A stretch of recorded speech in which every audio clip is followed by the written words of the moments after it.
Introduction to food sensory methods and applications. What we want to be able to do is to develop a list of common descriptors that everybody in your organization uses.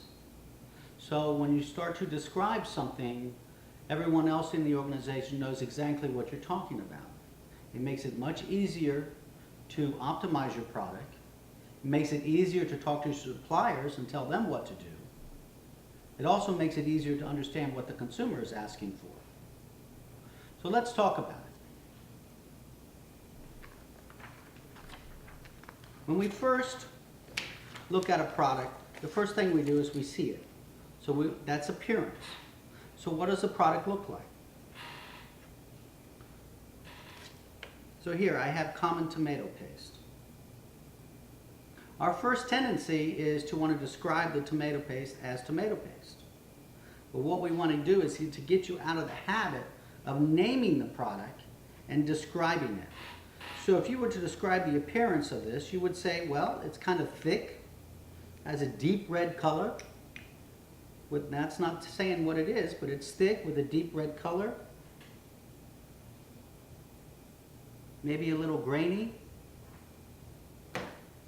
The other part of appearance could be the shape, could be the size. If we look at these diced tomatoes, if we were to describe their appearance, we might be describing the size of the dice, large dice, small dice. If the tomatoes were mashed, maybe we would say mashed. But we're all describing the appearance without talking about the tomato. The second piece, when we're talking about evaluating products using sensory language, is aroma. Okay, so what is the aroma of this tomato paste? When you start thinking about aroma, it's kind of earthy. What does tomato paste really smell like? There's probably something we haven't really tried to think about before. Here's some common descriptors that we use in describing aroma. Aromatic, fruity, earthy, fishy, greasy, nutty, burnt, roasted. When we think about tomato paste, doesn't it have a little bit of a roasted flavor? They take the tomatoes and they cook them down. It gives a little bit of a roasted, not flavor, but roasted aroma. So maybe we say this has a fruity, earthy, roasted, or burnt aroma. The next that we want to describe, we've talked about appearance, we've talked about aroma. We want to go to taste. Now, people confuse taste and flavor all the time. But when we're talking about taste, we're talking about sweet, sour, salty, bitter. Those are the five tastes, the four tastes. Sweet, sour, salty, bitter. Those are the four tastes. I don't want to taste the tomato paste, but let's take something over here.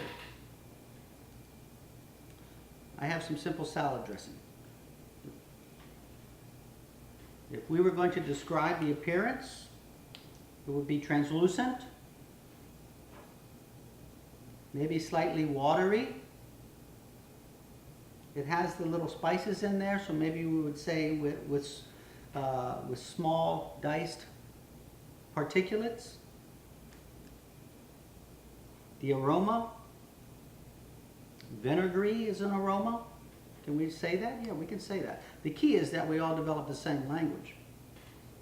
Now we taste it. What am I tasting?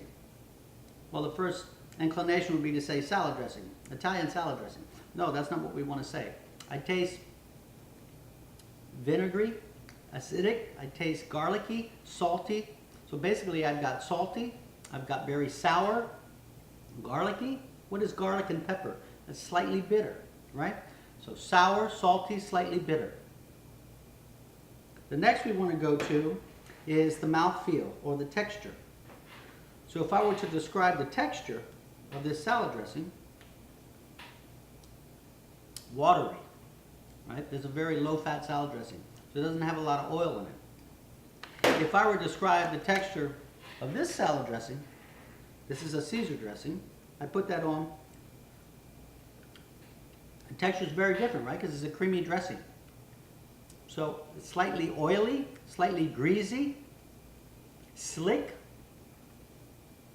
Flavor is very similar. Salty, sour, slightly bitter as the other dressing, except the mouthfeel is very different. The texture is very different. If I were to, here, this is a mushroom powder.